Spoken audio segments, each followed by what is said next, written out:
Vamos directamente entrando en materia de entrevistas y nos acompaña al otro lado de la línea. Vamos a generar una entrevista vía Zoom con el doctor Mauricio Alarcón, director de la Fundación Ciudadanía y Desarrollo. Doctor, buenos días, un gusto tenerlo al otro lado de la línea. ¿Usted me escucha? Fuerte y claro, buen día para ustedes y por supuesto para nuestra audiencia. Acá saludos desde Quito, una mañana un tanto fría, esperemos que por allá tengan al menos un poco de sol. Bueno, eso también esperamos acá en la ciudad de Cuenca, en la provincia de La Suay. Gracias, doctor, por su saludo y gracias por estar atento a esta señal. Doctor, bueno, ¿qué nos queda después del debate? Los ciudadanos dicen que nos quedaron los memes, también los stickers, pero ¿hay algo más interesante que nos queda a los ciudadanos o solamente nos queda esto después del debate que vimos con los 7 candidatos presidenciales? Un debate siempre es bueno en tanto y cuanto permite incluso ver a los candidatos en una faceta distinta a aquella a la que se nos presenta a través de los expos de televisión pagados con nuestros recursos. Una faceta que además en muchos casos desencaja cuando las preguntas las realiza alguien que no les anticipa cuáles son y que no actúa necesariamente como ellos esperan que actúe. Así es que más allá de que si se dio o no se dio un debate, si hubo o no hubo contraposición de ideas o contrapunto entre los candidatos, el espacio sin duda sirve para poner en una situación importante en este caso a los 7 candidatos presidenciales confirmados y que están en carrera, ¿no? Menos mal, como digo, además, algunos dieron material para bromas, para memes, otros aportaron información y datos que tras verificaciones han resultado no ser certeros y otros prefirieron aprovechar el espacio, por supuesto, para tratar de arañar un tanto los votos que les son favorables a sus directos competidores o incluso para polarizar posiciones en función de lo que significa la recta final de una campaña. Era el momento oportuno entonces para ventilar mentiras y calumnias en contra de otros candidatos, el debate, porque eso es lo que los ciudadanos ecuatorianos vieron y usted bien señala, después de la verificación de datos de lo que señalaron los candidatos, pues no es otra cosa más que mentiras, calumnias en contra de ellos mismos, de 7 candidatos presidenciales que terminan quizás tratando de dañar la imagen, el nombre, la honra de los candidatos presidenciales. Porque hay una investigación muy importante que la realiza la revista Vistazo, conjuntamente con Primicias y otros medios de comunicación más, en donde verifican las informaciones que emitieron los candidatos. Una de estas es la gran mentira de Luisa González, candidata del correísmo, quien señala que prácticamente habían convertido al país el Ecuador en el segundo país más seguro del mundo. Y acá están los datos, justamente. En el año 2011, según el Ministerio de Gobierno, el Ecuador fue calificado como el segundo país más seguro de Latinoamérica. No sé si que la candidata del correísmo, González, considera que Latinoamérica es el mundo para ellos debe ser. Desde el año 2013, Cedatos Gallup, Ecuador, señalaba que se convertía en el tercer país más seguro de Latinoamérica y en el año 2014 se convirtió en el 4º país más seguro de Latinoamérica, pero en ningún momento está el Ecuador situado como el segundo país más seguro del mundo. Estas son las mentiras que salieron en los debates, doctor. Y yo no me voy a centrar en cuestiones que podrían resultar incluso impactantes en cuanto a la seguridad, que sabemos que es prioridad para los ecuatorianos, sino en algunos aspectos básicos y de sentido común que van mucho más allá, como haber mencionado el tema de la refinería del Pacífico, que como sabemos le costó al país más de $1.500 millones para no dar resultado alguno, y que ha sido incluso objeto de procesos de fiscalización y de control por mal uso de recursos públicos. De la misma forma, de nuevo, candidatos que únicamente van a atacar, agredir o a descalificar a quienes están enfrente, creo que tienen una posición incorrecta frente a lo que debería ser un espacio para presentación de propuestas y para contrapunto respecto de los otros. Yo destaco participaciones como las de Daniel Noboa, independientemente de si los datos fueron completos o fueron totalmente veraces. Tuvo una participación sólida, así como la de Otto Sonnenholmer, que aprovechaba la posibilidad de preguntar a los demás candidatos partiendo de una propuesta de su plan de gobierno, ¿no? Esta es mi propuesta, candidato, ¿usted qué opina? ¿La apoyaría o no la apoyaría? Creo que ese tipo de cuestiones son importantes y eso es lo que debería habernos quedado de manera positiva a todos. Lamentablemente, el show se lo robó un candidato que ni siquiera supo, creo, cómo llegó al debate presidencial y que ha sido objeto de memes y de chistes, videos cortos y algunos otros temas jocosos desde la noche del día domingo. Muy bien, si usted se refiere al candidato presidencial Bolívar Armijos.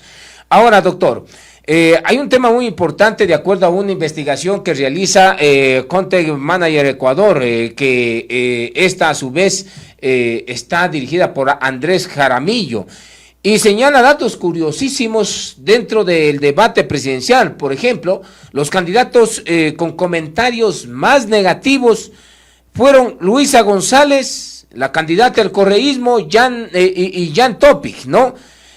A Luisa González se la cuestionó mucho por tratar de hacer nuevamente creer en cámaras que la veía todo el país el tema de la refinería del Pacífico y utilizar estribillos ya caducos, como por ejemplo nosotros lo hicimos.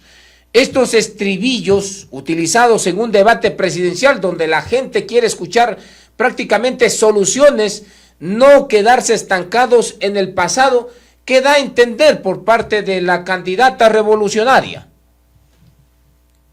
Da a entender falta de preparación, da a entender que ni siquiera fue capaz de leer su propio plan de gobierno. No se trata de hablar del pasado en cuanto a lo hicimos, cuando sabemos que incluso la realidad nacional, Segundo y amigos, no es la misma que en 2006 cuando su líder, el señor Correa, asumió la presidencia de la República.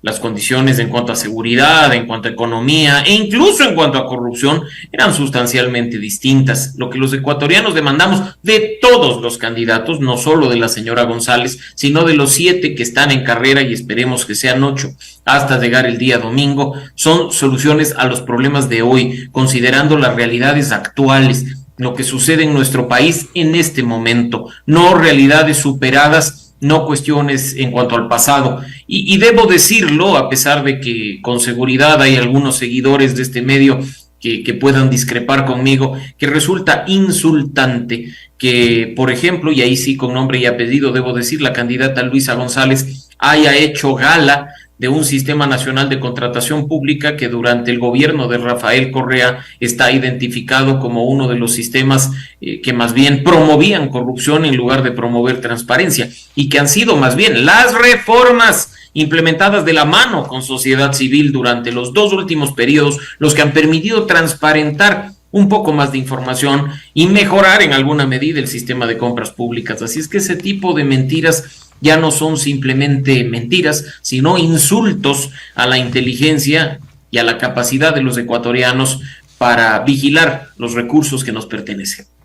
Claro, un claro ejemplo fue la contratación de las escuelas del Milenio con esta firma China Ryder.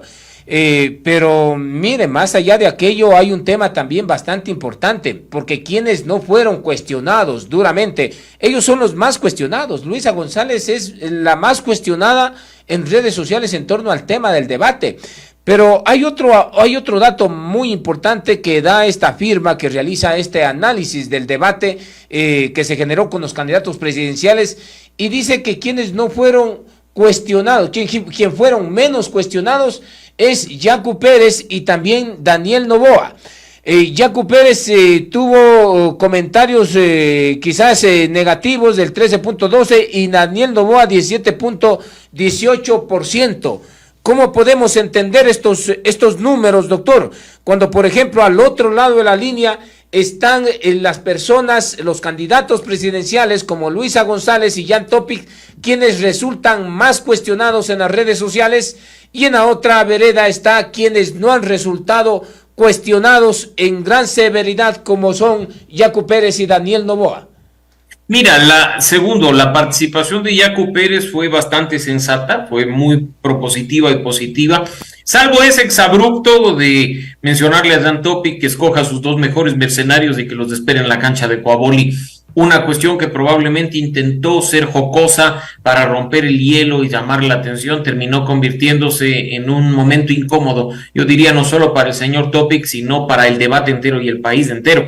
Eso deslució mucho una participación de Yacu Pérez que venía siendo bastante, insisto, positiva y propositiva. Mira que incluso Yacu Pérez es quien metió el dedo en la llaga respecto al tema de la refinería del Pacífico cuando tuvo la posibilidad de preguntar y repreguntar a la candidata González. En el caso de Daniel Noboa, nuevamente, un candidato que sin alterarse, sin bajar el nivel del discurso, supo posicionarse bien, supo presentar sus ideas, supo presentar su plan de gobierno. No se trata de si es viable o no, no se trata de si estamos o no de acuerdo con lo que él propone, se trata de la actitud y se trata de dejar esa imagen que, como tú bien dices, la recoge esta empresa consultora y que creo que es la correcta para la mayoría de ecuatorianos, independientemente de que vayamos o no a votar por él. Nos queda la imagen de un Daniel Noboa sensato, tranquilo, con propuestas y que incluso ha generado también una añoranza respecto al pasado y las candidaturas de su padre como una forma incluso de proyectar el futuro de Daniel Noboa en la política nacional. Ahora, esto se puede entender, doctor, esto se puede entender quizás que los ciudadanos, los 53,000 usuarios que intervinieron en este debate y estas interacciones que tuvieron 5.3 millones de interacciones entre retweets, compartidos y reacciones y todo esto, se ven más apegados con discursos que utilizaron Daniel Noboa y Yacu Pérez que con discursos caducos y mentirosos que utilizó Luisa González y Jan Topic, ¿o cómo se lo puede entender? A ver, yo creo que la ciudadanía no come cuentos y yo no voy, segundo, a calificar un discurso de uno u otro lado. Creo que nosotros somos lo suficientemente capaces para sacar nuestras propias conclusiones y saber quién propuso, qué propuso y cómo lo propuso. Todos nos quedan debiendo mucho en cuanto a este último punto, el cómo. Se dice el qué, pero no se dice el cómo, no se dice el con qué, no se dice siquiera con quién. Nadie preguntó sobre los equipos de los presidenciables, sobre con quiénes van a gobernar, sobre quiénes financian sus campañas. Un detalle importante, pero incluso dentro de todo lo que resultó del candidato Bolívar Armijos en una etapa intermedia, supo incluso presentar cifras, presentar datos, mostrar ya un poco más de soltura que los nervios y el desubique que presentó durante los primeros minutos. Así es que creo que insisto, nosotros sabremos sacar nuestras propias conclusiones, por ejemplo, frente a temas que no tienen relación con las respuestas de los candidatos, porque si yo te pregunto a ti qué hacer frente a una realidad de desnutrición crónica infantil en la que 1 de cada 4 niños es víctima de esta situación tan negativa y dolorosa en Ecuador, no te voy a contestar que la solución está en la seguridad. Creo que eso es banalizar mucho el rol de un gobierno y eso es sobre todo, de nuevo, insultar la inteligencia de los ecuatorianos. ¿Pero no cree, doctor, que los ciudadanos ya se pronunciaron a través de las redes sociales? Cuando las redes sociales, segundo, son un mundo muy pequeño y eso también es importante tenerlo en cuenta. Uno muchas veces cree que Twitter marca tendencia y marca tendencia en ese medio.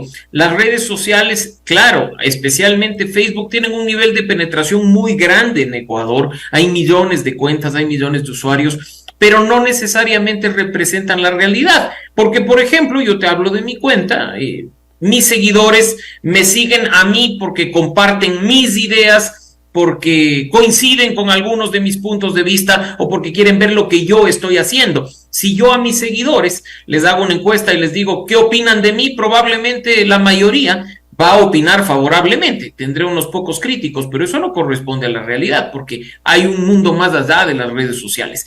Es importante medirlas, sí, es importante tener en cuenta sus patrones, lo que se conoce generalmente como trends, pero no es el único mundo que existe e incluso diría yo, allá afuera no escucharon o vieron el debate la gran mayoría de ecuatorianos y más bien están pendientes de espacios de análisis como este, de tal forma que podamos nosotros con claridad contarles un poco de lo que pasó o darles nuestros puntos de vista a manera de orientación. Doctor, justamente le comentaba sobre el tema de las redes sociales. ¿Por qué asunto? Claro, tenemos una cifra bastante elevada en cuanto al tema de las interacciones, 5.3 millones de personas que estaban pendientes al asunto del debate. Y cuando los candidatos, uno de los candidatos, por ejemplo, utiliza el estribillo, ya lo hicimos y lo volveremos a hacer, y recibe una serie de reacciones ahí, pues, recibe una serie de cuestionamientos directamente. Me refiero a la candidata del correísmo, Luisa González. Esto no nos da a entender otro mensaje, esto no tiene otra lectura. ¿Por qué? Los ciudadanos están cansados de que se siga diciendo, ya lo hicimos y lo hicimos bien y lo vamos a seguir haciendo. Por eso reaccionan de manera negativa al discurso correísta. Pero si usted ve un Daniel Noboa y un Yacu Pérez decir otras cosas y reciben comentarios muy favorables, entonces la lectura es totalmente diferente, doctor. Hay de todo y por eso digo que son referencias desde las redes sociales. Mira, segundo, que si incluso nosotros queremos profundizar un tanto respecto a lo que ha sucedido en redes sociales, nos encontraremos con cuentas perfectamente identificadas de personas vinculadas al correísmo que también fueron críticos respecto de la intervención de Luisa González, o personas además vinculadas a otros candidatos y cercanas hicieron una crítica en el sentido de que les faltó más, de que les faltó fuerza. Así es que yo te digo, son buenas referencias. Hay un mundo más allá de las redes sociales y hay que estar sobre todo muy pendientes respecto a eso, sí, lo que marque el debate, porque pueden haberlo visto en vivo durante esas 3 horas muy pocos ecuatorianos, pero conforme avanza la semana, discusión en espacios como este marcan la discusión y la conversación en la calle y pueden terminar generando, por supuesto, consecuencias a favor o en contra de determinados candidatos. A ver, sobre el tema de los tiempos también me parece importante, porque cuando inicia el debate, según esta firma, señala que en los 15 minutos fue la hora pico del debate, ¿no? 15 minutos donde inicia el debate, toda la gente está a la expectativa, pero después empieza a desinflarse totalmente. Esto no se puede traducir como una indiferencia, a los ecuatorianos no les interesa la política, y propuesta de los 7 candidatos que estaban dentro del debate, o cómo lo podríamos entender cuando iniciamos con hora pico y no se mantiene la audiencia ahí y siguen perdiendo totalmente la audiencia, a tal punto de llegar a la terminación del debate con una cifra totalmente inferior y una cifra que superaba las expectativas, o sea, no en cuanto al número, sino en cuanto a las personas que ya dejaron de ver esto. Esto no podemos entender, doctor, que a los ecuatorianos no les está interesando la política en estos momentos.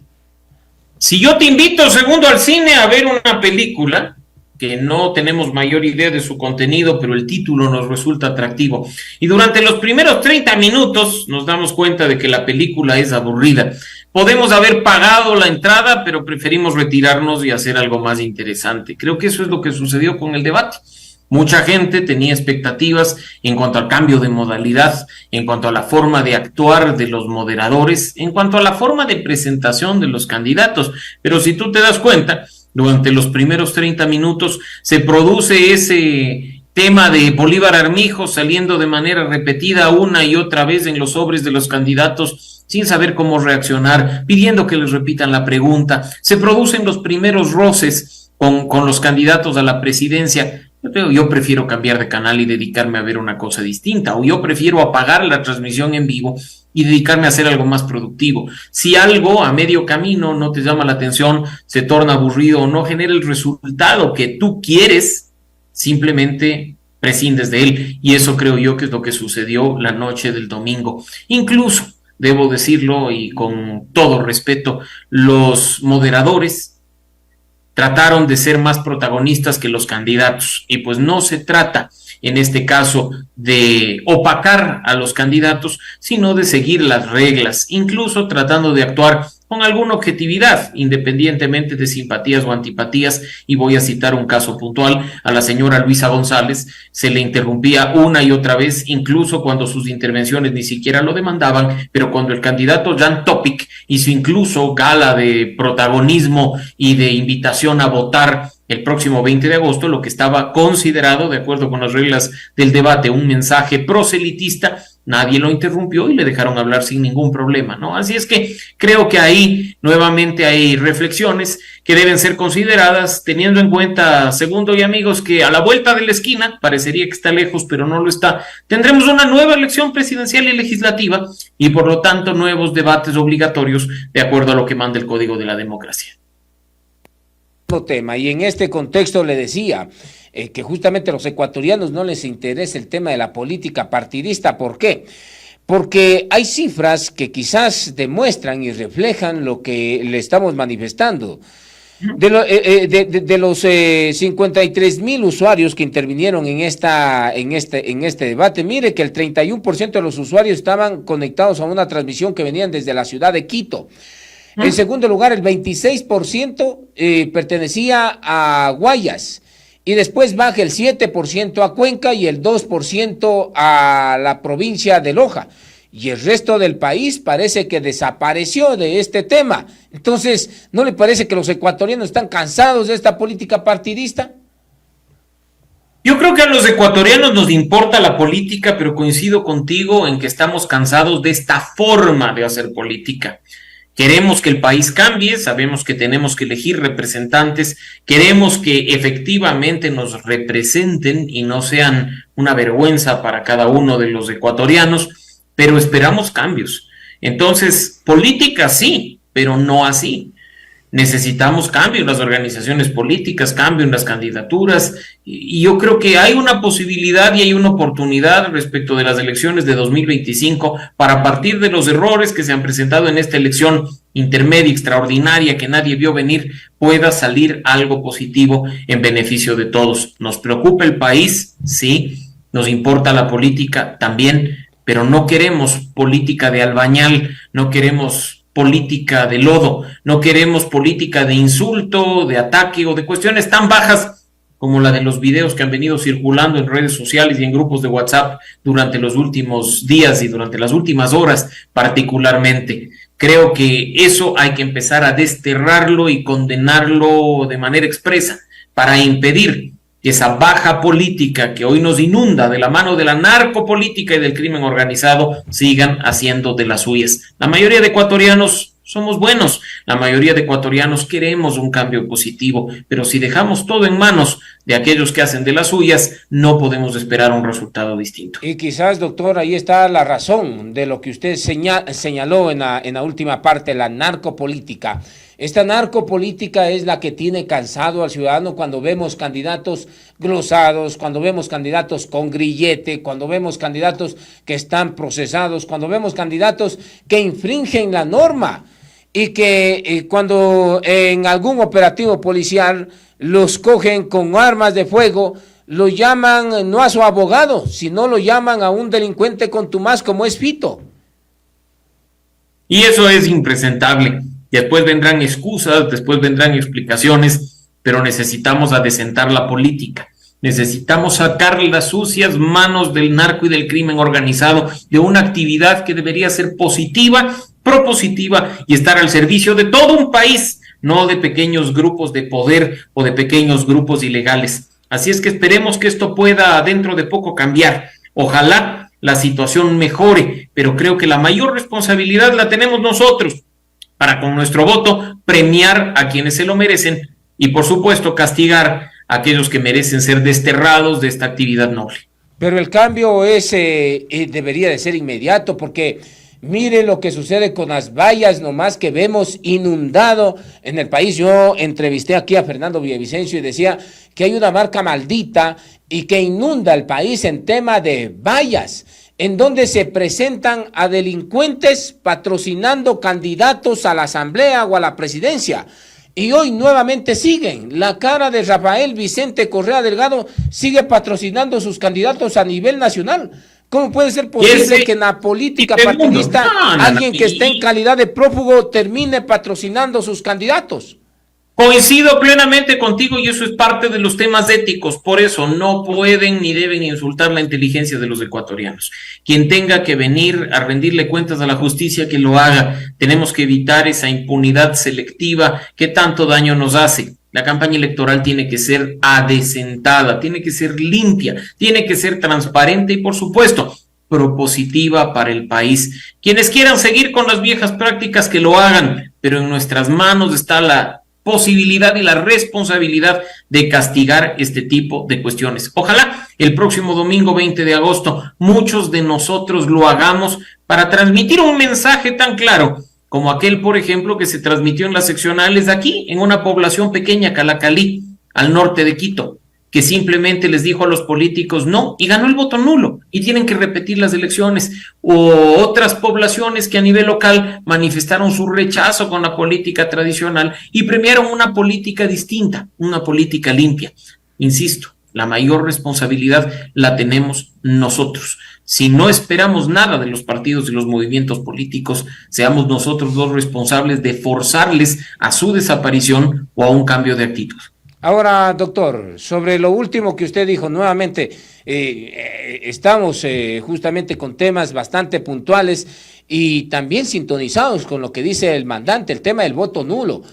Y eso es importante. ¿Cree que incidió en algo para que en estas elecciones exista personas que vayan a las urnas y no ciudadanos que terminen diciendo no me importa y genere un ausentismo, voto nulo y voto blanco, que terminan ganando a los candidatos a las diferentes dignidades? ¿Cree que el debate en sí aportó para que los ciudadanos ya decidan o efectivamente no?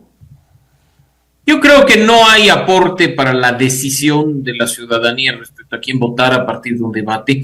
Tampoco, y eso en línea con lo que tú mencionas, segundo, creo que el debate haya influido a un aumento del voto nulo. Yo creo que en esta elección tendremos niveles similares a los de elecciones pasadas y que simplemente lo que habrá pasado y pasará en estos días a propósito y a consecuencia del debate es que quienes se autocalificaban como indecisos o quienes estaban esperando ver una encuesta para ver quién va segundo e ir por ese segundo, pues simplemente así lo van a hacer, ¿no? Entonces yo creo que la suerte en definitiva está echada. Sí hubo elementos que han cambiado sustancialmente las cosas, en especial el asesinato de Fernando Villavicencio la tarde del miércoles pasado, y pues en esa línea, en este momento y a esta altura, cuando apenas nos restan casi 3 días de campaña, recordemos que el silencio electoral, por llamarlo de alguna forma, opera a partir de la medianoche del viernes. Después de terminado el día jueves, veremos efectivamente qué ocurre, cómo se decantan las cosas y cómo terminamos los ecuatorianos eligiendo el próximo domingo. Bueno, de acuerdo a los estudios que están realizando en el mercado, en el electorado también, señalan que hay un alborotamiento dentro del electorado. Y quizás no es lo mismo las tendencias electorales cuando estaba Fernando Villavicencio, que después lo mandaron a matar a Fernando Villavicencio, y hoy en día las tendencias electorales se giran de otra forma. ¿Qué tanto alteró el fallecimiento de un candidato a la presidencia de la República en toda la historia republicana del Ecuador? Bueno, no es el primer magnicidio, segundo, y eso es algo que lo he venido repitiendo en redes sociales, porque claro, no quiero minimizar lo sucedido el pasado miércoles, pero es parte de una historia que se ha venido dando de manera cíclica y que incluso en los últimos procesos electorales ha costado la vida de muchos políticos.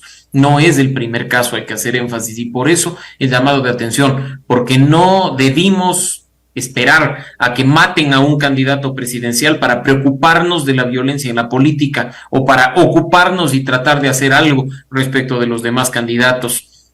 En las seccionales de 2023 hubo atentados, hubo violencia y hubo crimen. En las presidenciales y legislativas de 2021 lo mismo. Esta situación ha venido en una espiral descendente hasta el fondo, sin solución, a vista y paciencia de unas autoridades que creen que firmando decretos de estado de excepción se soluciona todo. Y en ese sentido, pues sí, altera sustancialmente el asesinato de Fernando Villavicencio el contexto electoral, aunque muchos creen, y lo he leído, que esto es de manera positiva y que va a hacer que por poco y un caudal de votos ponga a Cristian Zurita en la presidencia de la República. Basta ver los resultados de aquellos monitoreos que se realizan día a día para darnos cuenta de que no es así. Y más bien lo que hay que poner atención es a aquellos grupos que intentan en este momento posicionar una realidad que no corresponde para después del domingo, si es que los resultados no les favorecen, gritar fraude y echarle culpa al Consejo Nacional Electoral de algo que no corresponde.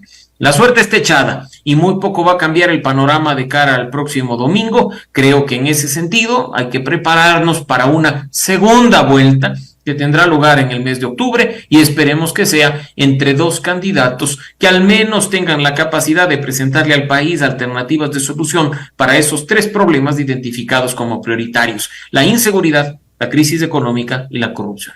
Doctor, finalmente, ¿cuál es su opinión con respecto a la posición que emitió el día de ayer el candidato a la presidencia por parte de Gente Buena y Construye, Cristian Zurita, el periodista Cristian Zurita, en donde da 5 nombres de asambleístas que fueron denunciados en la Fiscalía General del Estado y que querían asesinarlo a Fernando Villavicencio bajo la modalidad de sicariato? Uno de ellos es del Partido Social Cristiano, C4, no podía quedarse al lado de la Revolución Ciudadana.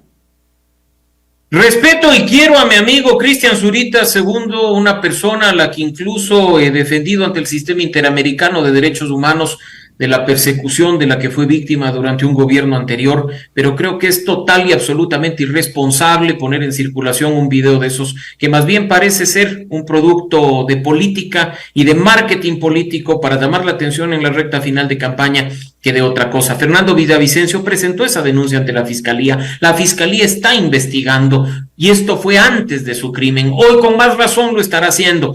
Nos queda confiar en las instituciones, nos queda confiar en que no habrá impunidad respecto de su crimen, pero hacer lo que se ha hecho con ese video, que no nos sorprenda, que traiga incluso consecuencias jurídicas, porque los 5 nombres que han sido mencionados bien pueden ser de personas que nada han tenido que ver con el crimen de Fernando Villavicencio, y lanzar al aire una acusación tan grave creo que es irresponsable en este momento en que reina la violencia. Así es que un llamado a la prudencia, un llamado a la calma. Echar más leña al fuego no le sienta bien a esta situación de país. Si confiamos en algo, en una institucionalidad débil, dejemos que ésta actúe. Hagámosle seguimiento, procuremos que la Fiscalía investigue y que la justicia sancione, pero no nos hagamos eco de mensajes que al parecer lo único que buscan es réditos políticos. Hay que ser muy cautos, por favor, porque esto sí puede traer consecuencias mayores y creo que a ninguno de nosotros eso le viene bien y nos duele como país en caso de que algo suceda. Doctor Mauricio Alarcón, yo le quiero agradecer a usted por estar en este medio de comunicación dándonos su opinión desde el enfoque de la ciudadanía dentro de esta Fundación Ciudadanía y Desarrollo. Gracias a usted, doctor, por estar en estos medios. Muchísimas gracias a ustedes por el espacio, siempre a la orden. Un gusto y que tengan un muy buen día. A elegir con cabeza el próximo domingo. Las palabras del doctor Mauricio Alarcón, de la Fundación Ciudadanía y Desarrollo, con respecto a cómo lo vieron los ciudadanos al debate, quienes salieron en buena lid y quienes salieron por debajo. Vamos a marcar pausa y volvemos con más análisis y opinión con Clever Pino Sabat.